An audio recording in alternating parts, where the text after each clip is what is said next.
Olá pessoal, sejam bem-vindos a mais um vídeo. Nesse vídeo aqui eu estou com o Lucas Santos, auditor fiscal da Cefaz Minas Gerais. E o objetivo desse vídeo é mostrar um pouco de como nós conseguimos nos tornar auditores fiscais.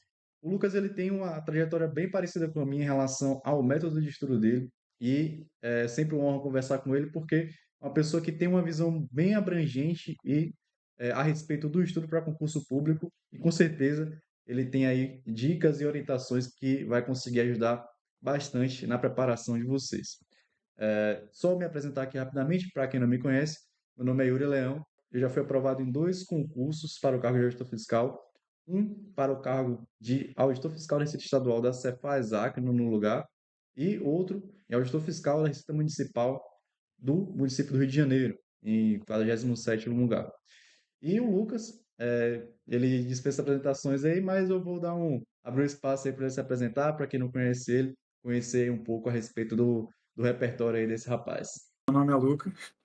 Atualmente sou auditor fiscal da Receita Estadual de Minas Gerais. É o concurso aí do ano de 2023. Estou trabalhando desde janeiro de 2024 aqui em Minas. E aí agradeço o Yuri aí por ter chamado para essa live, para a gente poder trocar uma ideia sobre estudos para concurso, né, questões, enfim, passar um pouco da nossa experiência. Com certeza vai agregar muito para vocês aí. Espero que seja útil essa live. Show de bola. Então, pessoal, como eu falei, o objetivo dessa live aqui é mostrar um pouco da nossa trajetória e sempre é bom vocês terem outra visão, a respeito do seu estudo, porque a gente sabe que esse meio que nós estamos envolvidos, esse meio de estudo para a área fiscal, principalmente, o curso público no geral, é algo muito concorrido, é algo bastante desgastante, mas é interessante que vocês consigam sempre aperfeiçoar suas técnicas de estudo de forma com que vocês vão ficando mais competitivos ao longo do tempo. A gente vai mostrar aqui um pouco de algumas abordagens que nós tivemos que a gente considera que são aquelas principais ali, que geralmente são, que a gente pode considerar como uma força motriz ali do nosso estudo, que a gente faz diariamente aí ao longo dos dias, semanas e meses, para conseguir fazer uma boa prova. E é importante ressaltar também, né, nessa transmissão, que o objetivo dela é mostrar que tanto eu quanto o Lucas, nós somos pessoas que estudamos, mas a gente não teve nenhum tipo de apoio de consultoria. Então, uma coisa importante de trazer nesse vídeo também é que hoje em dia a gente vê aí listas de aprovados em concursos da área fiscal, por exemplo, e você vê ali que mais da metade de uma lista de aprovados, essas pessoas elas fizeram algum tipo de consultoria. E são consultorias que não são acessíveis para a maioria das pessoas. São consultorias aí que a pessoa tem que desembolsar 300, 400 reais por mês. E cria-se até um estigma, né, Lucas? Acho que a gente até conversou isso a respeito disso aí no início do ano, sobre, pô, será que o que a questão de você, de tanta gente estar utilizando e tanta gente estar sendo aprovado que a gente fica, pô, será que a gente estudando sozinho, a gente até duvida dos nossos próprios métodos, porque fala, pô, será que não é melhor a gente pegar e pular para uma consultoria dessa aí, porque tá todo mundo fazendo isso. Será que se eu não fizer isso também, eu vou acabar ficando na desvantagem? Então, isso é uma coisa que é um pensamento que acaba sendo aquele efeito manada. As pessoas elas estão fazendo e as pessoas com medo de não serem aprovadas, porque está todo mundo seguindo nesse caminho, elas acabam seguindo a mesma rota. Não, Lucas, você já conversou a respeito Acho que disso, é né? Você, um, sim. Eu acho que é um tema muito pertinente. Inclusive, no pós-edital do concurso de Minas Gerais, eu tive essa mesma dúvida. Na época, eu não fazia consultoria. E eu perguntei para algumas pessoas assim que já tinham sido aprovadas, pessoas que eu confiava, o que elas achavam sobre isso. Se, assim, pessoas que não tinham feito consultoria também, se elas achavam que assim, valeria a pena hoje em dia fazer. Porque, assim, no fundo, eu não sentia necessidade, mas é exatamente o que você falou. Você vê tanta gente sendo aprovada nisso que você fica pensando, pô, será que realmente eu tenho a condição de competir sozinho? Eu acho que assim, as consultorias têm sim muito a agregar, mas eu acho que a questão dessa conversa aqui nossa é mais abrir a cabeça das pessoas para, às vezes, conseguir enxergar algum ponto diferente, alguma reflexão que a pessoa pode até fazer consultoria, mas assim, ter também outras coisas em mente ao mesmo tempo. exatamente. E, bom, já que a gente está começando, a gente já está falando já um pouco disso, é interessante comentar também que uma visão, talvez, que as pessoas têm ao fazer consultoria, elas acham que apenas fazer a consultoria, ela já é o suficiente para ela chegar ali, talvez, em um alto nível, ou então conseguir aprovação. Só que a gente percebe, inclusive com algumas pessoas que a gente conhece, que já fizeram consultoria e tudo mais, que às vezes a consultoria, ela é só uma ferramenta, é só um estágio do estudo daquela pessoa.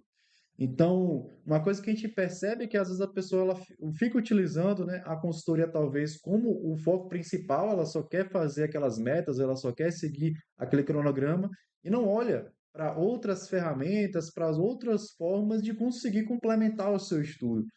E isso talvez pode ser considerado até um erro, porque ela tem uma possibilidade de ter outras formas de conseguir avançar no estudo, mas ela acaba ficando presa a apenas um caminho, né? Então, a consultoria, ela sim, ela de fato, ela, obviamente, é uma pessoa que ela não tem uma visão tão estratégica assim do estudo, e ela às vezes não quer desenvolver essa visão estratégica.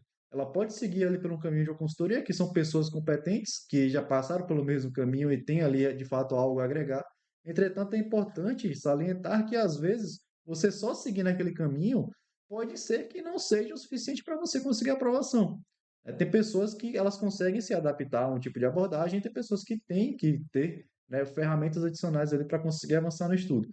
E o objetivo aqui dessa transmissão é mostrar justamente os caminhos, né, que talvez que a gente utilizou, que você pode até aperfeiçoar algo do tipo para também ter uma visão importante do que a gente acha que é necessário para você conseguir fazer uma boa prova. E você pode, talvez, pegar algumas dicas, insights para aplicar aí no seu dia a dia. Eu vou começar a falar um pouco a respeito das nossas etapas do estudo. Então, eu vou falar aqui basicamente uma abordagem que é comum entre eu e o Lucas, porque a gente passou por essa etapa esse caminho do estudo que a gente chama aí de feijão com arroz, né? Que é basicamente você fazer o quê? Você fazer um estudo teórico através do PDF, e o objetivo desse vídeo não é nem passar tanto de como fazer esse estudo teórico, inclusive tem vídeo aqui no canal que eu explico como fazer uma boa revisão teórica, um bom estudo teórico para você conseguir fazer uma revisão cumulativa e avançar nos PDFs de forma como você vai conseguindo absorver o conteúdo.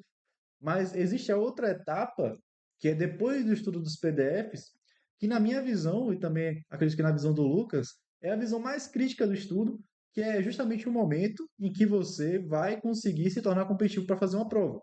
Que é quando você se debruçar nas questões. E quando você se debruçar nas questões, você vai estar fazendo tanto um estudo prático, ou seja, você vai estar revisando aquilo que você já aprendeu, quanto um estudo teórico, porque você vai continuar aprendendo novas coisas. Porque o PDF em si ele é muito bom para ele te dar uma base de conhecimento. Entretanto, você vai começar a entender, você vai começar a aprender novas informações que você não tinha acesso anteriormente apenas com o PDF. Então, ele de fato ele é o ponto de partida para você começar a aprender com novas informações que vão sendo apresentadas nas questões e, por incrível que pareça, as bancas aí elas continuam trazendo novos assuntos. De vez em quando aparece uma coisa aí que você mesmo estudando 3, 4 anos de concurso, vai aparecer do nada uma questão que você, cara, nunca vi isso aqui antes.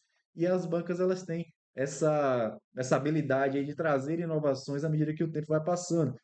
E essas inovações é justamente a mutabilidade. As bancas elas estão sempre evoluindo, né? Então, é uma coisa que é importante salientar a respeito do estudo para concurso público, que o estudo para concurso público, eu acredito que é uma coisa muito orgânica. À medida que o tempo vai passando, se você não evoluir junto com o estudo, ou seja, você continuar com as mesmas práticas que você utilizava aí, talvez há 5, 10 anos atrás, você vai acabar perdendo um quê de competitividade ali, porque as coisas vão mudando, vão evoluindo. Então, já que a gente está falando sobre a respeito disso, de práticas antigas, por exemplo, há 5 anos atrás, por exemplo, você não tinha o histórico de questões que você tem hoje em dia para você poder estudar para um concurso público. Então, às vezes, as pessoas antigamente, quando estudavam, elas, pô, vamos fazer mais uma revisão teórica, vamos utilizar um pouco mais o PDF para estudar e tal. Só que hoje em dia, a gente não tem mais tanta essa necessidade porque você já tem um histórico gigantesco de questões para você fazer e se aprofundar, né? Então, a gente vai começar a trazer alguns pontos que são relativos aí a esse estudo, né, por questões. E para começar a aprofundar nesse tópico, Eu gostaria de trazer com vocês aqui uma reflexão, né? Por que as questões? Por que as pessoas estão estudando por questões, né? A gente fala as pessoas porque eu e o Lucas, por exemplo, nós estudamos por questões, mas nós também conhecemos o meio que está inserido. Então, é aquela coisa, conhece a ti mesmo, você sabe o que você tem que fazer, só que a gente também sabe o que os nossos concorrentes estão fazendo. E nesse meio da área fiscal, tá todo mundo basicamente fazendo o estudo por questões. Então, por que as pessoas estão estudando por questões? Por que existe esse fomento para essa prática? Porque as informações elas vão se repetir, tá? Então, as bancas elas vão trazer questões com informações repetidas. Não necessariamente vai ser exatamente a mesma questão. A banca não vai dar um Ctrl+C, Ctrl+V. Depende, né? Às vezes acontece, mas na grande maioria das vezes, se você conseguir extrair aquela informação que aquela questão quer te oferecer, muito provavelmente aquela informação ela vai se repetir, talvez modelada de uma forma diferente em uma próxima questão. E isso é uma coisa que é cíclica, ela sempre vai acabar acontecendo. Vai aparecer uma informação nova, essa banca ela vai modelar ela em uma próxima questão e vai ficar um ciclo. Até que essa banca ela vai ter aquela questão da mutabilidade, ela vai ter novos tópicos queridinhos e assim vai avançando. Então as bancas elas são até preguiçosas, né? Elas repetem de fato muita informação. Tanto que se você for fazer questão de uma banca, de uma determinada matéria, por exemplo, contabilidade, você faz questões de contabilidade da banca da FGV. Aí você vai fazer questão de contabilidade do Sebrasp. Você percebe que existe uma discrepância, é praticamente como se fosse uma matéria completamente diferente, porque são abordagens diferentes. Então não tem como você simplesmente encarar uma prova dessa de auditor fiscal, de concursos aí que pagam 20, 30 mil reais por mês, apenas levando em consideração aquela base teórica que você criou, você fez ali, lendo um PDF ou então lendo um resumo. Você tem que entender como a banca ela cobra isso na prática. E você tem que entrar na mente da banca. Você tem que pegar ali aquelas questões e você tem que saber, pô, cara, se essa questão aqui ela acabar se repetindo, e provavelmente ela vai acabar repetindo algum aspecto, eu tenho que saber isso aqui para acertar a questão na prova. Então você tem que entender o que de fato cai. Né? E o que de fato cai não é exatamente aquilo que está no seu PDF, que está no seu resumo. É o que está nas questões. Por isso que as pessoas elas fazem questões, porque basicamente você está tendo uma cola daquilo que vai cair na sua prova. Você precisa aprender, você precisa aperfeiçoar esse conhecimento para chegar lá e tirar uma boa nota. E, além disso tudo, você tem a questão da benese, né, do estudativo. Né? Segundo aí, a neurociência, especialistas de estudo, as questões é uma forma de estudativo, é você se deparar com uma informação e tentar relembrar aquela informação sem uma base prévia ali, para você, enfim, tentar acertar, dizer se está certo ou errado, ou então marcar uma alternativa correta. Esse estudativo, ele é mais benéfico para a sua para a memorização de informações, diferentemente de você ficar ali lendo uma lista de informações que possivelmente você vai esquecer ali ao longo do tempo. Você gostaria de fazer algum complemento, Lucas, a respeito de qual é a sua visão assim a respeito de questões? Por que está utilizando as questões e qual é a benese assim que você acha que as questões ela traz para o estudo? Por que as pessoas fazem isso? Eu acho muito importante essa questão que você falou de conhecer o histórico da banca, né? Da especialização que você precisa ter na banca para conseguir ser aprovado. Acho que, salvo raras exceções, uma pessoa assim que nunca fez o concurso, por exemplo, no meu exemplo, eu estudei sempre pela FGV, consegui um bom resultado. Mas talvez se no dia seguinte eu tivesse uma prova da Sebrasp, meu resultado seria totalmente diferente. Porque apesar do CERN ser o mesmo, tem muitos detalhes, meio que picuinhas específicas que só determinada banca cobra.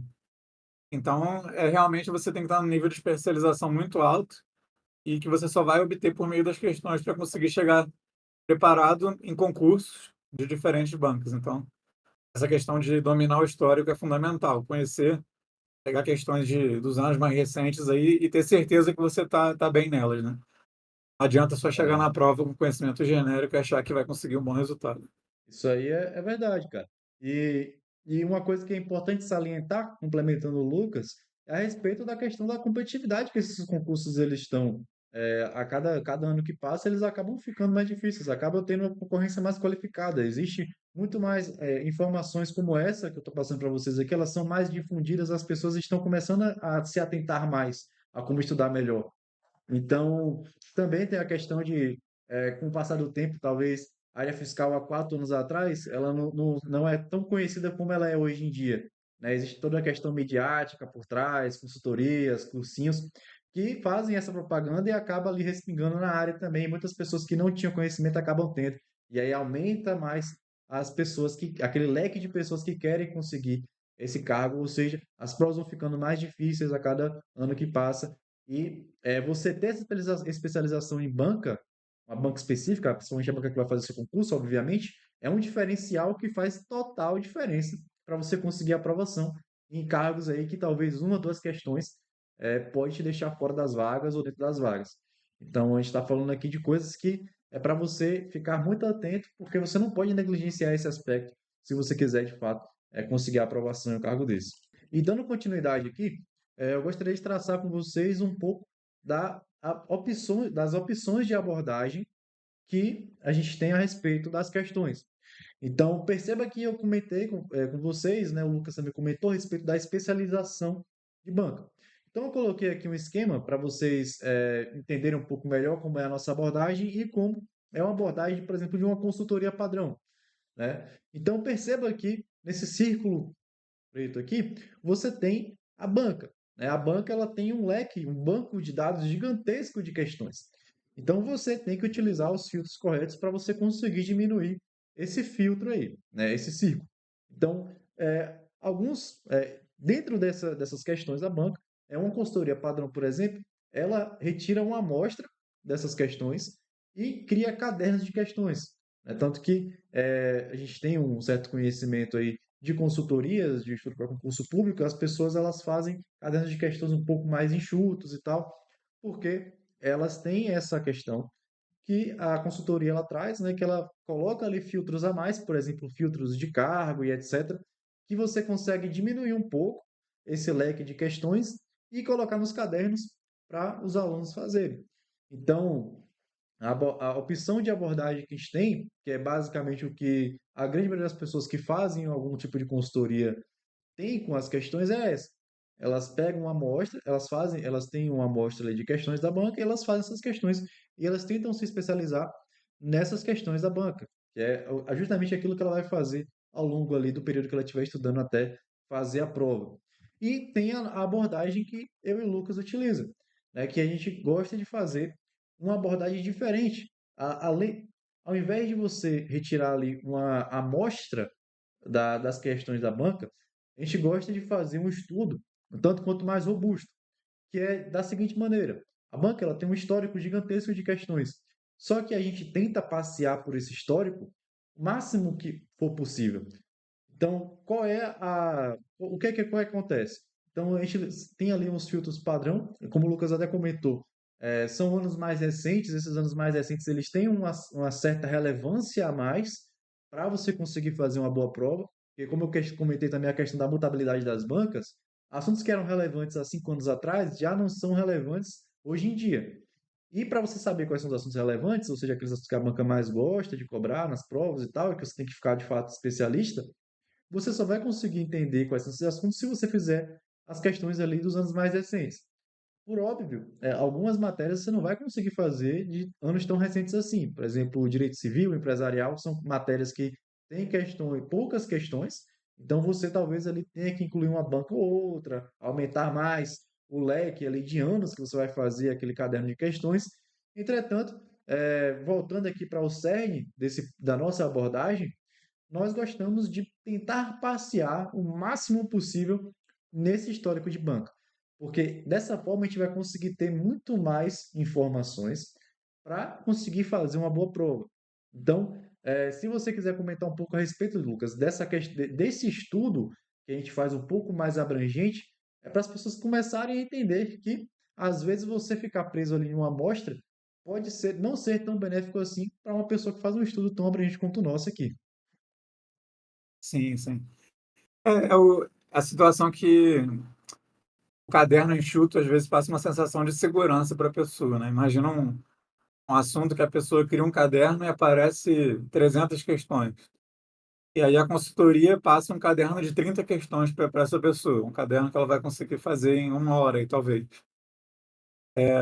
E a pessoa cria essa falsa sensação que a consultoria selecionou as melhores questões e que, se a pessoa souber só aquilo, já vai ser suficiente. Só que é meio complicado esse pensamento, porque como que você vai escolher, como que alguma pessoa que não você mesmo vai escolher a questão que é melhor para você? Por exemplo, eu posso criar um caderno com 300 questões e eu errar uma questão que para você é fácil, que para você é uma questão irrelevante, mas que para mim, às vezes faz tempo que eu não vejo isso, ou eu nunca me atentei a esse detalhe de um artigo, por exemplo. E aí, isso torna complicado. Eu escolher uma questão para você, eu acho que a única pessoa capaz de dizer se uma questão é boa ou não é ela mesma. E a única forma dela conseguir fazer isso é realmente varrendo o histórico completo. Aí a pessoa vai dizer: ah, mas como que não pós-edital eu vou ter tempo de fazer isso? Eu não vou ter. E essa é a verdade. Realmente, no pós-edital é difícil você conseguir varrer o histórico completo de uma banca. As pessoas que são aprovadas aí com estudo só de pós-edital são pessoas que já estudam há anos, e aí, inevitavelmente, as pessoas já varreram esses detalhes. Mas uma pessoa nova que chegou, que não tem tanto tempo de estudo, se fizer só um estudo de pós-edital, com aquelas questõezinhas ali, em tese, pensadas pela consultoria, a pessoa vai só se iludir, achando que está dominando, vai fazer e refazer aquele caderno pequeno, vai ter um percentual de acerto lá em cima, porque ela está refazendo várias vezes a mesma questão, e às vezes tem várias questões que seriam relevantes que estão de fora dessa amostra.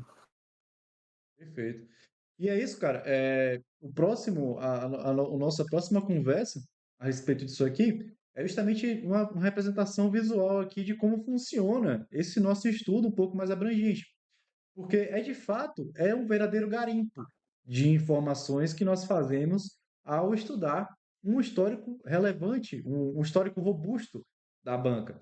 Porque veja bem, você está ali se deparando, por exemplo, com um vasto histórico de questões. Como o Lucas falou, de fato, não tem como você varrer esse histórico apenas em imposto digital. Por isso que ninguém é aprovado na área fiscal, pelo menos a grande maioria das pessoas não é aprovada na área fiscal apenas estudando imposto digital. Então, a pessoa que está em pré-edital, ela já tem que começar a fomentar a base, construir a base, para quando chegar no pós-edital, ela ter muito mais agilidade para conseguir passar por essas questões. Porque, se acho que você concorda comigo, Lucas, nas etapas dentro dessa abordagem, primeiro você tem ali o pré-edital. Qual é a função do pré-edital? É você tentar passar por essas questões, justamente para você já começar a entender o que está acontecendo ali, quais são as informações e tal, tal, tal. E aí, quando chegar no pós-edital, vai ser diferente a forma como você teve a primeira abordagem, quando você estava começando a aprender ali por aquelas questões. Porque no pós-edital agora, você só precisa, de fato, revisar aquilo que você já estudou anteriormente e fixar as informações. Você vai conseguir passar pelas questões mais rápido. Então você vai conseguir ver muito mais informações. E é justamente isso que diferencia ali talvez um bom pós-edital de um pós-edital não tão legal. Porque um pós-edital bacana é aquele que a pessoa ela consegue ver o máximo de informações possível naquele espaço de tempo que ela tem ali. Obviamente de uma forma que ela vai conseguir fixar. Agora existe também, ou então você está chegando no pós-edital que você não conhece o histórico da banca, você não fez muitas questões da banca anteriormente, e você vai ter que ficar fazendo aquele estudo travado, porque você vai fazer uma questão, você vai ter que travar, você vai, pô, o que está acontecendo aqui? Aí passa para a próxima questão, pô, o que está acontecendo aqui? Diferentemente daquela pessoa que fez um bom pré-edital, e quando está encontrando ali as questões, ela já está começando a fazer essas questões aí por uma segunda vez, por uma terceira vez, e ela está começando a varrer esse histórico mais rápido. E é justamente isso que vai fazer uma diferença ali quando ela for fazer a prova. E o que acontece nesse tipo de estudo é que a gente faz de fato um verdadeiro garimpo de informações.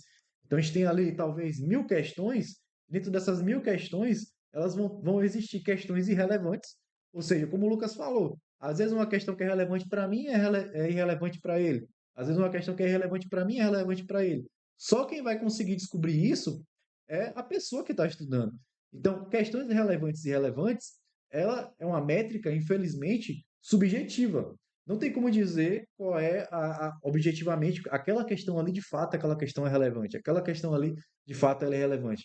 Obviamente existem algumas nuances, Lucas, que faz com que você consiga observar uma informação, o fato de uma questão ser relevante ou não, que é justamente a questão dos padrões de cobrança. Às vezes, os anos mais recentes, tipo uma questão de 2024, do mesmo semestre que você vai fazer a sua prova, às vezes uma questão que é da mesma área que a sua que você vai fazer a prova, ou seja, uma questão que caiu no cargo de auditor fiscal há 6 meses atrás, para você ou seja, aquela questão ali ela é mais relevante praticamente de todas ali, para você de fato conseguir entender e memorizar, porque a chance de cair algo repetido, parecido, na verdade, com aquilo ali, é bem alta.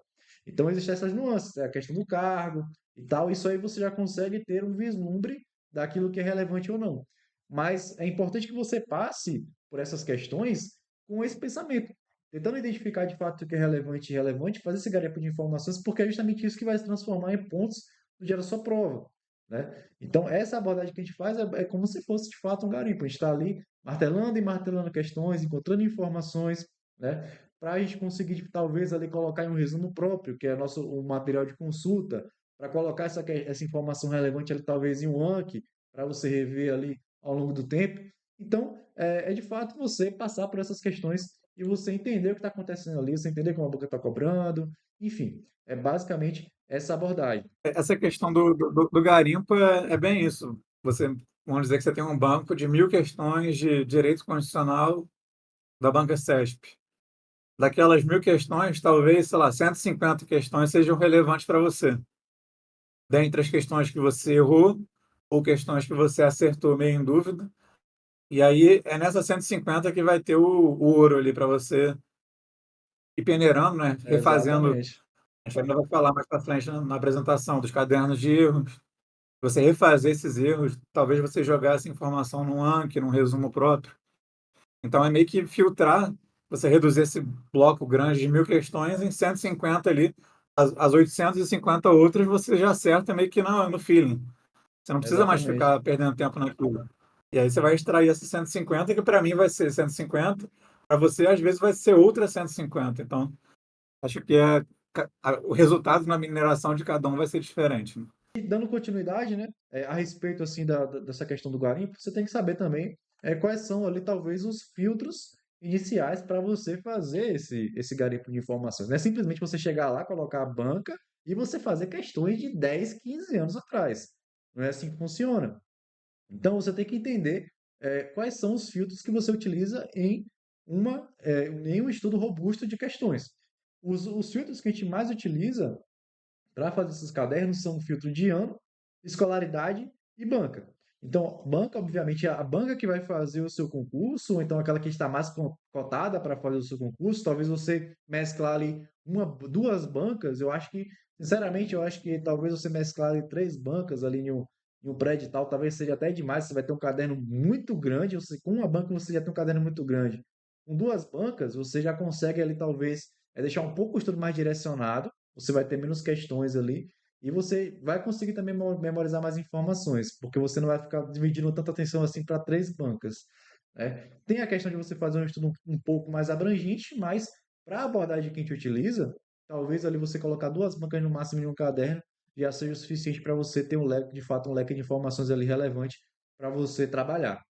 E quando a gente tem ali de fato uma banca definida, a gente gosta de utilizar o filtro de ano.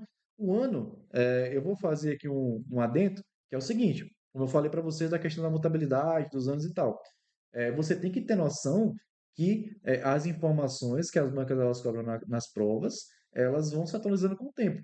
Inclusive, os próprios examinadores das bancas, eles vão se alterando.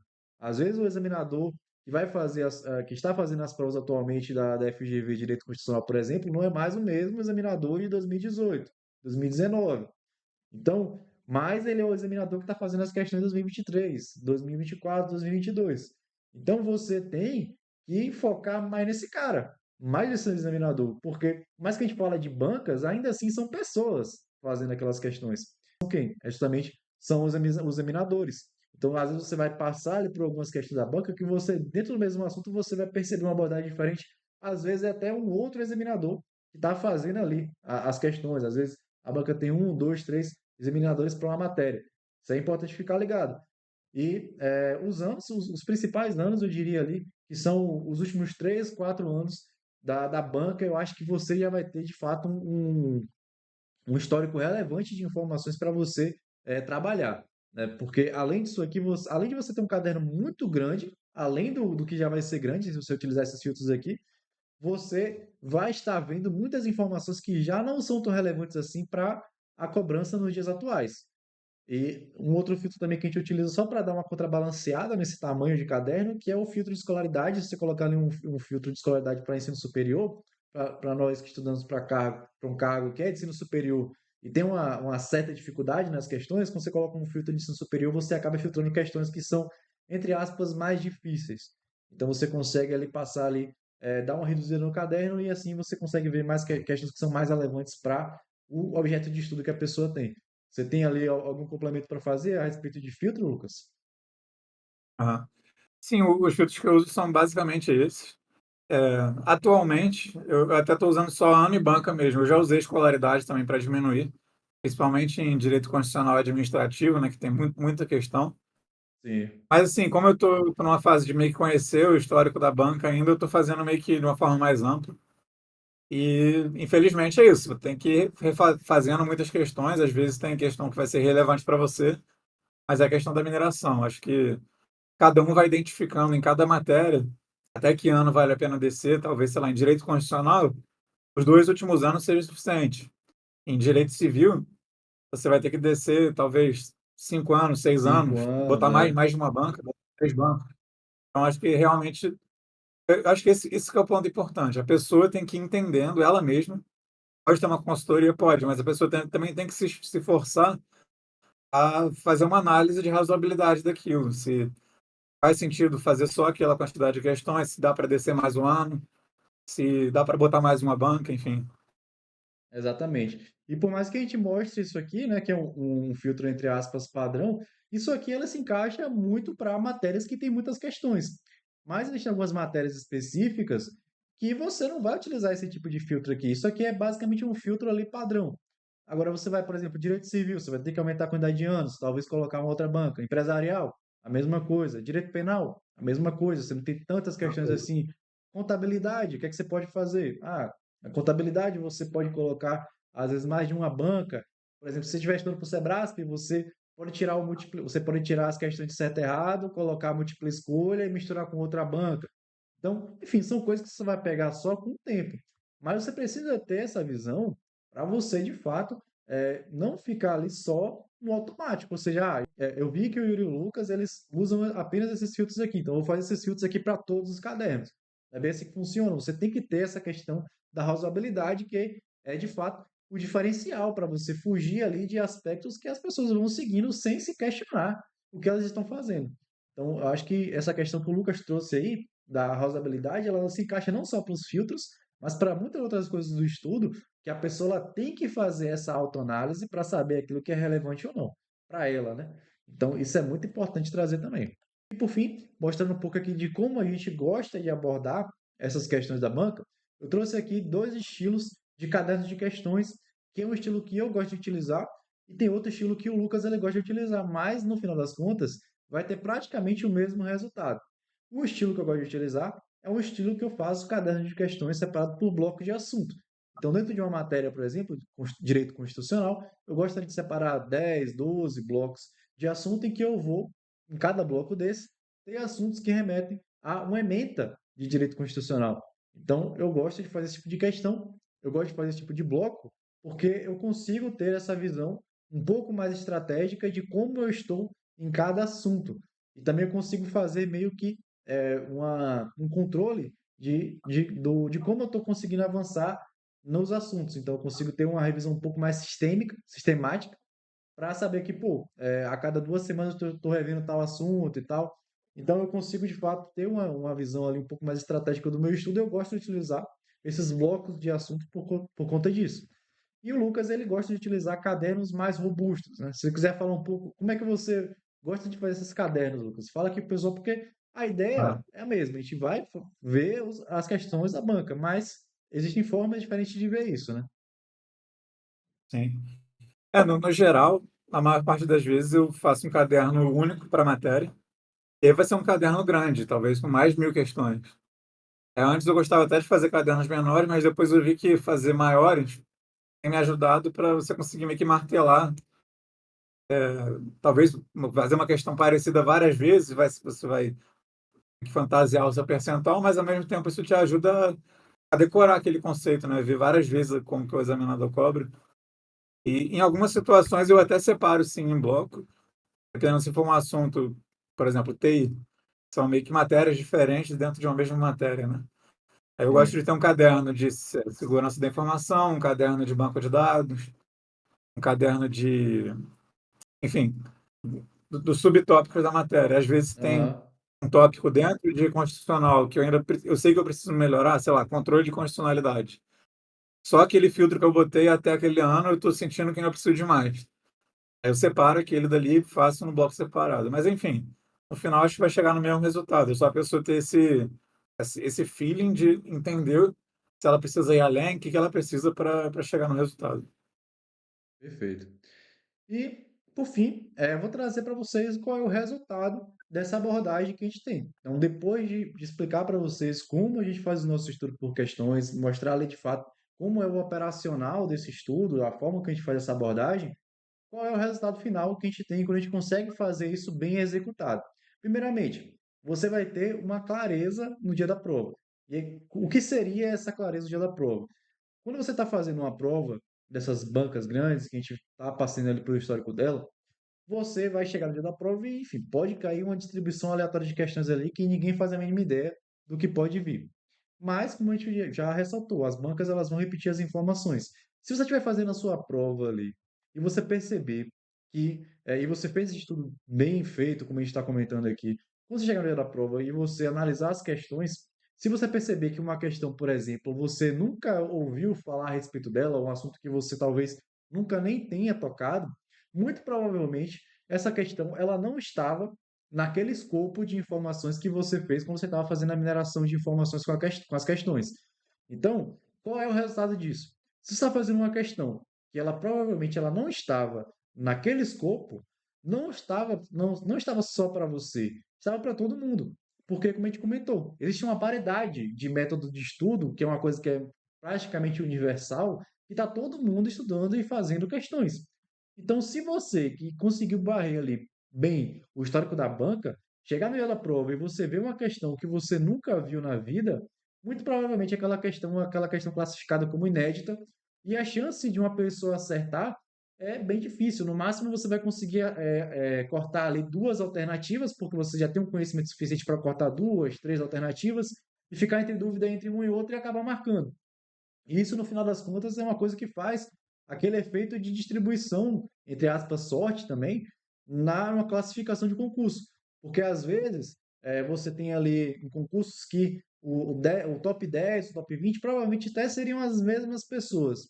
Só que, por conta dessas questões, que às vezes pode vir ali um certo leque de questões inéditas, e essas questões elas podem ser acertadas ou não, às vezes a pessoa ela acerta por uma questão de sorte, às vezes ela teve um raciocínio ali na hora que ela não teria em outro momento, a pessoa que estava do outro lado da cadeira ali, ela não teve o mesmo raciocínio, acabou marcando errado, enfim. E dentro desse top 10, top 20, às vezes provavelmente seria até as mesmas pessoas, mas as classificações elas alternam. Se você fosse fazer, por exemplo, uma outra prova. Então, às vezes no top 10 ali, o cara que estava no quinto lugar, às vezes o cara podia ser o 18º, às vezes o cara que estava em primeiro lugar podia ser o 19º. Enfim, existe essa variação ali de uma prova para outra. Justamente o efeito sorte de distribuição de questões, que nós estamos alheios, porque a banca ela tem um banco de dados gigante, um banco de questões gigantesco, e dentro desse banco de questões ela vai selecionar cinco para colocar na prova. Pode ser cinco questões que você sabe bem, cinco questões que você não sabe, enfim, existe toda essa questão da sorte ainda nesse meio da distribuição de questões. Mas se você fez isso tudo bem, você conseguiu de fato passear pelo histórico da banca, conseguindo ver as informações relevantes e tal, você conseguir pegar algumas nuances, provavelmente você vai chegar no dia da prova e você vai só ficar marcando as questões, e quando você se deparar com algo que você nunca viu, provavelmente não estava lá no seu estudo. Então, se não estava para você, também não estava para outras pessoas. E a vantagem que você tem, uma das vantagens, é justamente você conseguir ter uma maior base de conteúdo. Então, se você viu um histórico da banca com talvez ali 500 questões, 1000 questões de um assunto, você tem, de fato, um leque mais abrangente de informações para ir fazer essa prova. Talvez você não se consolidou naquelas 200 questões ali que uma possível consultoria ela focou para consolidar, e está bem consolidada aquelas informações. Mas você vai ter, de fato, um leque de informações que talvez não estejam tão bem consolidadas assim para uma pessoa que fez um foco intensivo em uma amostra de questões, mas você, de fato, vai ter esse conteúdo para conseguir fazer uma boa prova. E a questão da paridade, porque, como eu comentei com vocês, a grande maioria das pessoas que estão estudando para esses concursos de alto nível, elas estão estudando por questões. Então, se você tiver ali uma forma de você conseguir ver o máximo de informações e tentar, de fato, aprofundar no histórico da banca, você vai ter uma paridade, só que você vai ter uma paridade positiva porque você viu mais informações do que a pessoa que está focando ali apenas em um escopo, apenas em uma amostra, em questões bastante filtradas ali. Isso pode dar certo? Cara, pode dar certo. Às vezes, dentro daquelas 200 questões ali, 200 questões de 1000, às vezes a prova está naquelas 200 questões ali, mas pode não estar. E aí? Entende? Você vai estar mais munido para fazer uma boa prova. Então, o resultado final dessa abordagem, de você seguir esses princípios, essas informações, essas orientações que nós passamos aqui, acaba sendo isso. E eu gostaria de falar também a respeito de complementos que nós utilizamos para fazer esse estudo. Porque não é simplesmente você pegar, colocar ali aquelas questões e você ficar fazendo as questões sem olhar para o lado. Você precisa também ter complementos no seu estudo para poder fortalecer essas informações e fazer esse garimpo de uma forma bem feita. Ou seja, eu gosto de utilizar três abordagens.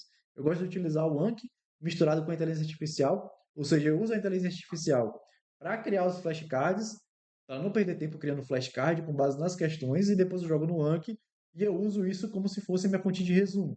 E aí o Anki ele vai simplesmente jogar na minha cara as informações que eu preciso revisar. Eu não preciso ficar indo lá no meu resumo, ler ele, para, enfim, consolidar a informação, porque o Anki ele já vai fazer isso automaticamente para mim.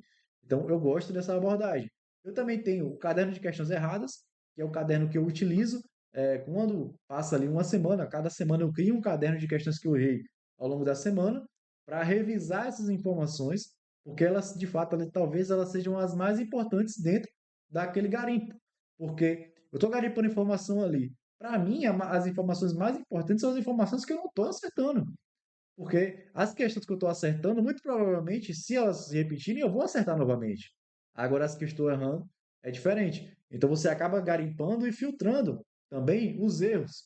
E isso é importante de você entender, que não é só você ficar ali fazendo e fazendo questões sem olhar para frente, sem olhar para o lado. Você precisa ter ali algumas nuances dentro desse garimpo que faz a diferença no resultado final.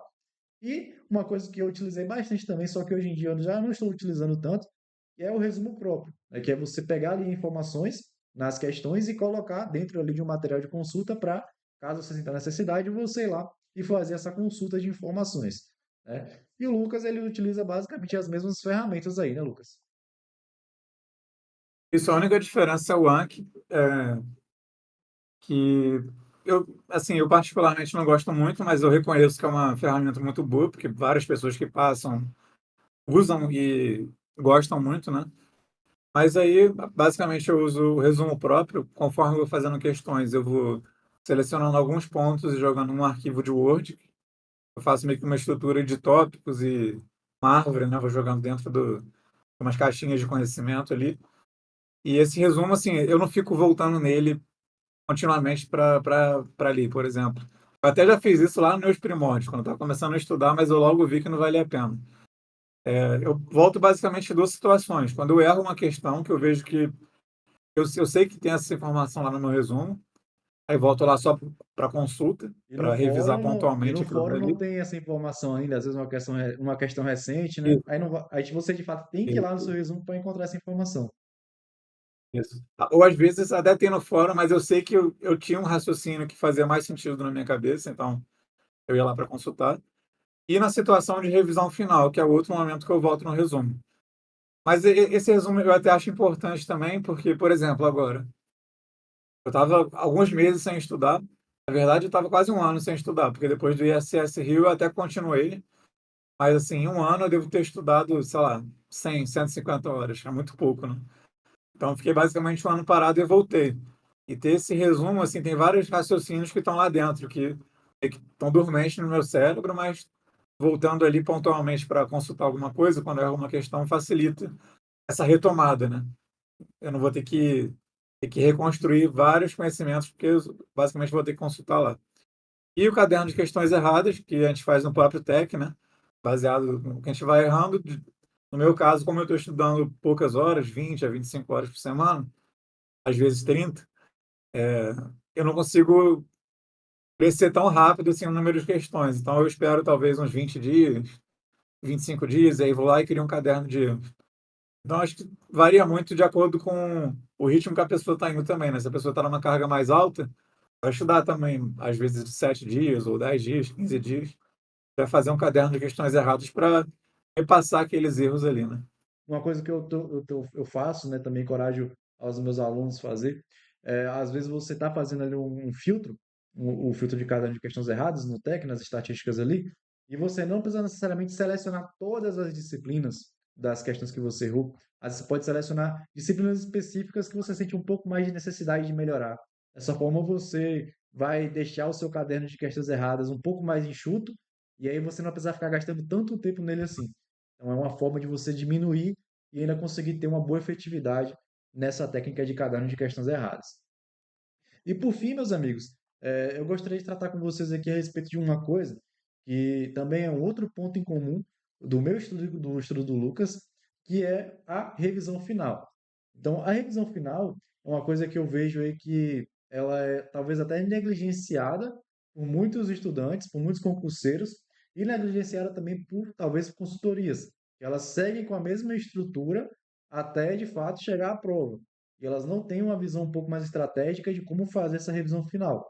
Então, eu vou deixar o Lucas comentando um pouco aí a respeito dessa questão da revisão final, porque a abordagem que a gente tem é muito parecida.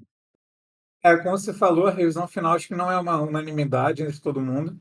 Eu, inclusive, conheço pessoas que foram aprovadas também, não faziam revisão final, iam fazendo questão até o final. Mas é aquilo, cada um vai identificando aquilo que faz mais sentido para a sua realidade, né?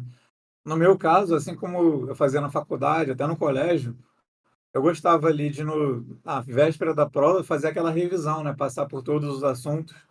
Eu acho que tem coisas que às vezes ficam meio adormecidas na memória e você olhando aquela coisa ali nas últimas semanas antes da prova, vai aumentar muito a sua chance de acertar caso isso apareça na sua prova, né? Eu até fiz um post uma vez no Instagram que eu usava a metáfora de um copo d'água. Ao longo do seu estudo, é como se você fosse. A cada matéria que você aprendesse era um copo d'água que você ganhava. Você ia botando ele na sua mesa. Ao longo do tempo, esses copos d'água vão evaporando, a água que está ali dentro vai evaporando. E aí você tem, vamos dizer, centenas de copos. Cada assunto da matéria é um copo. Com o tempo, esses copos vão evaporando. E aí você vai, nas revisões, você vai e completa ali o que. Faz uma revisão no pré-edital ainda, você vai lá dar uma completadinha, enfim. E aí, essa revisão final é uma forma de meio que dar uma completadinha em vários assuntos ali que estão meio que adormecidos na sua memória. E isso eu tenho certeza que me ajudou muito na prova de Minas Gerais. Teve várias questões assim, o pessoal até diz que foi uma prova que não foi tanto a cara da FGV, né? Ela foi bem ampla, assim, cobrou às vezes coisas até básicas, mas que muita gente errou, porque às vezes a pessoa fica muito focada ali naquelas picuinhas que estão caindo recentemente e não lembra uma coisa que é básica da matéria que a pessoa deveria saber, talvez por uma falta de uma revisão final. Então, acho que o grande diferencial é isso: você abastecer sua memória de curto prazo, você meio que nivelar a matéria como um todo, não ficar só naqueles temas mais populares ali, realmente ter uma amplitude de conhecimento e conseguir realmente revisar o máximo de conteúdo para chegar na prova, assim, no seu máximo, né? No seu 100% ali, o mais próximo do 100%, né? Nunca vai conseguir ser o 100%, mas melhor que você conseguiria chegar. Perfeito. E uma das melhores formas de você conseguir passar por esse conteúdo de uma forma eficiente talvez seja ali através do resumo próprio, né? Aquele material de consulta que você construiu ao longo do tempo, porque você não vai precisar ficar passando por mais aquela infinita quantidade de questões para você rever aquela informação, porque ela já está ali no seu resumo próprio, pronta para só você ler. Você fala assim, ó, isso aqui existe, e parte para a próxima informação. E você vai nivelando essas informações importantes, né? Atualmente você faz com Anki, então, né? Sua revisão final. Exato. O que eu colocaria no meu resumo próprio, que seria no caso ali a revisão, as informações que eu colocaria no resumo próprio para rever naquele Word, eu simplesmente já tenho tudo registrado ali no Anki. Então, os Anki que eu utilizo, eles também têm expansão de tema. Então, não necessariamente é só a pergunta e a resposta. Além disso, ainda tem um mini resumo daquela informação. Então, acaba sendo basicamente a mesma coisa que eu colocaria no resumo de fato, só que agora eu já tenho já esse leque de informações que eu consegui filtrar e nivelar e colocar tudo no Anki. Então, quando eventualmente eu tiver que fazer a prova e tiver que fazer essa revisão final, eu vou utilizar esse Anki, esses cadernos, esses baralhos que eu utilizei ali, que eu estava com foco quase que exclusivo nas informações que eu errei, mas também muitas informações que eu acertei, que eu bati o olho e falei, cara, isso aqui é importante, eu não posso esquecer. E existe uma possibilidade ali, talvez eu esquecer, ou então eu tenho que de fato rever isso aqui quando estiver chegando à prova. Eu também utilizo as questões favoritas, né? Então, já que já está já falando a respeito disso, que são as ferramentas que utiliza para fazer ali a revisão final, eu vou utilizar basicamente essa questão do Anki, utilizando como se fosse o meu caderno resumo.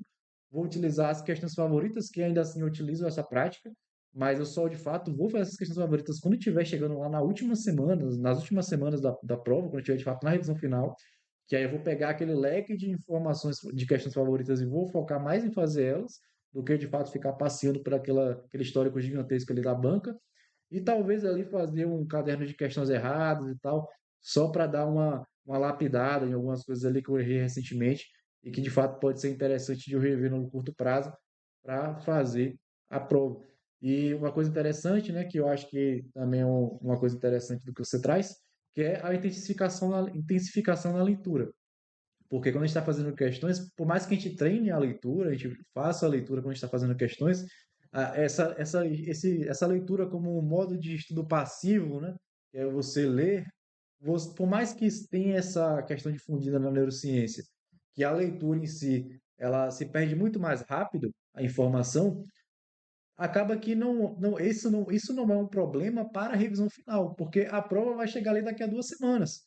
Então, você vê uma coisa agora e esquecer daqui a 3 semanas, tanto faz, tanto fez. O importante é você ler algo ali para você deixar na memória de curto prazo.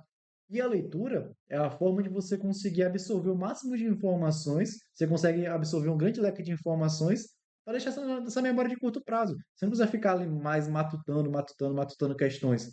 Então, o tempo que você faria uma questão, por exemplo, você revisa uma informação-chave. Às vezes você demora 2 minutos em uma questão, 3 minutos, 1 minuto e meio.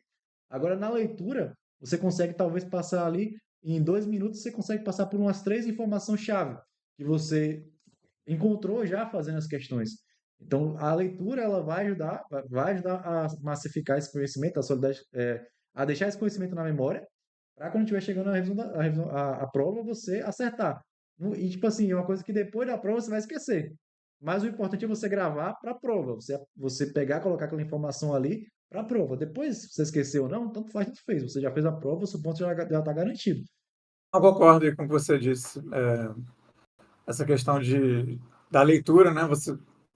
Eu particularmente acho muito isso, que nas últimas semanas, se eu fosse fazer questão, vamos dizer que eu conseguisse fazer, vou chutar, 500 questões. E através da leitura, é como se o número de questões equivalentes que eu fizesse fosse, sei lá, 5, 10 vezes maior. Então, eu gosto dessa questão da leitura no final por isso, porque eu acho que eu consigo varrer muito mais pontos. A questão das questões favoritas, eu até vou botando no meu próprio resumo.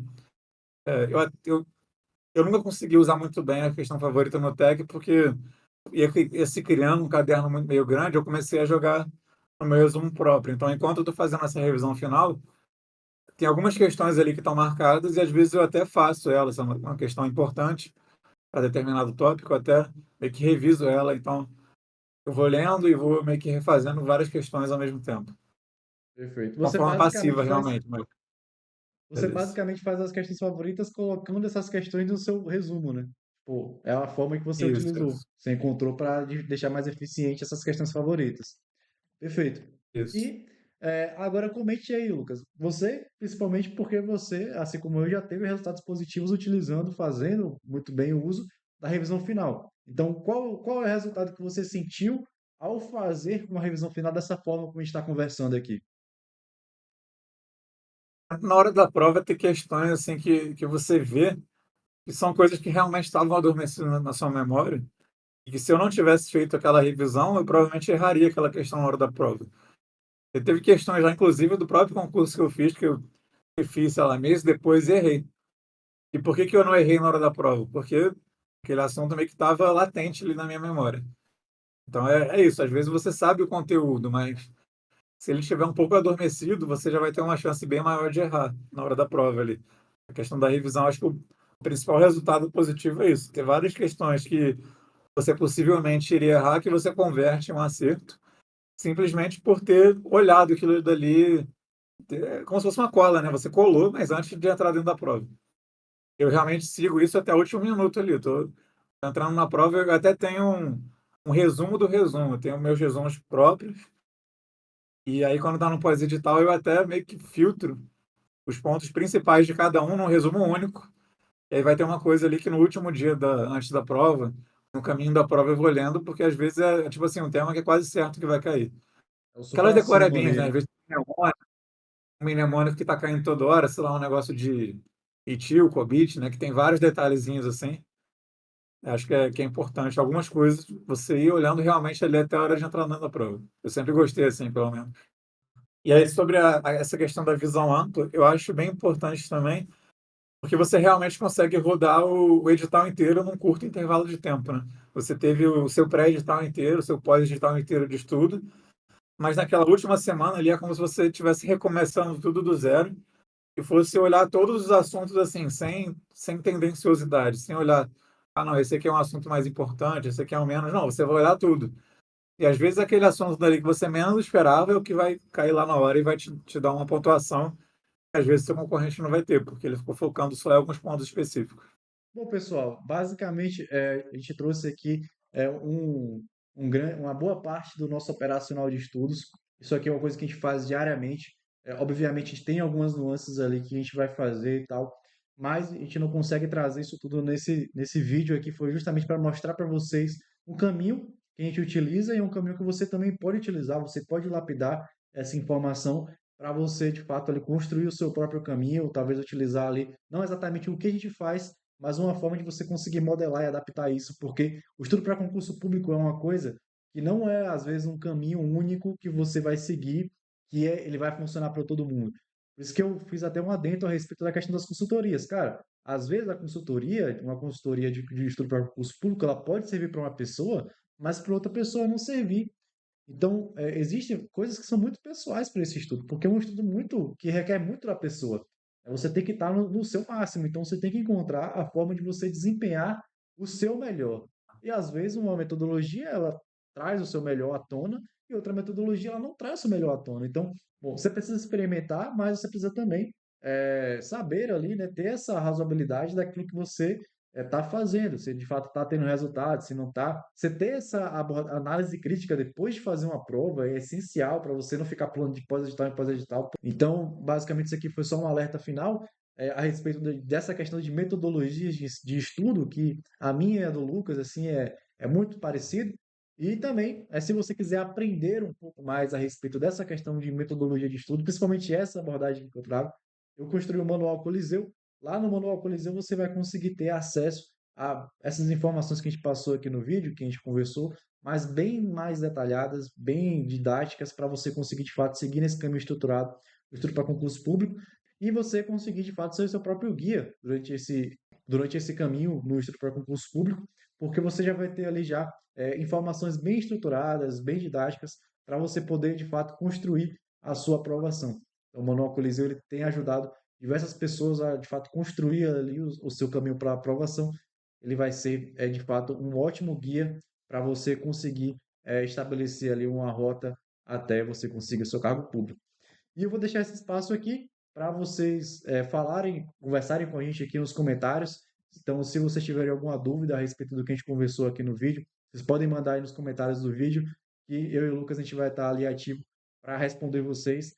Tá? E também, se você gostou aqui dessa apresentação, não esqueça de dar o like, ajuda bastante. Também compartilhar aí com algum amigo.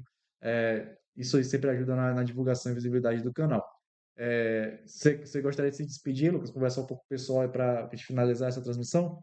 Para finalizar, eu acho que voltar ao ponto inicial, né, o nosso objetivo aqui nessa live, é assim, reconhecer que realmente as consultorias prestam um bom trabalho. Eu acho que eu conheço muita gente que foram aprovadas e que dedicam boa parte dessa aprovação à consultoria, mas é a pessoa saber também que entrar numa consultoria não é a solução de todos os problemas. A pessoa também tem que, assim, a minha visão é que a pessoa não pode delegar 100%. Ela pode delegar, mas ela também tem que entender aquilo que está acontecendo para, caso dê errado, saber como proceder.